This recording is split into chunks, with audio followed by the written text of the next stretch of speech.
হ্যাঁ গাইস, আসসালামু আলাইকুম। কেমন আছেন সবাই? আশা করি ভালো আছেন।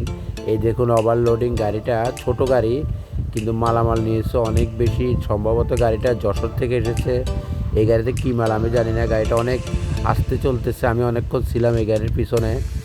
দেখুন, গাড়িটা টানতেই পারতেছে, টানলে উল্টে যাবে। যে ব্রেক করে দাঁড়িয়ে গেছে, দেখছেন?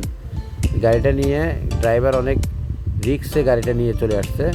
যাই হোক, হয়তো তেরপালের বান লুজ হয়ে যাওয়ার কারণে বামে কাইট হয়ে গেছে, মালটা ঝুঁকে গেছে। যাই হোক, দেখতে আমি অনেকক্ষণ ছিলাম এই গাড়ির পিছনে। দেখুন, যাই হোক, ভিডিওটা শেয়ার করবেন, আশা করি কমেন্টও করবেন, লাইক করবেন অবশ্যই। দেখতে থাকুন।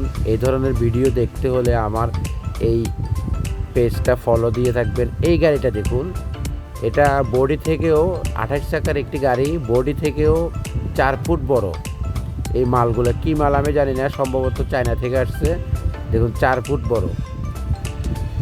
দেখছেন? এই যে 4 ফুট বড়, অনেক শক্তিশালী জিনিস। হয়তো এই গাড়ি থেকেও দিনে এরকম চলাচলের কোনো বাধা নেই এই গাড়িতে। যাই হোক, ধন্যবাদ, ভালো থাকবে।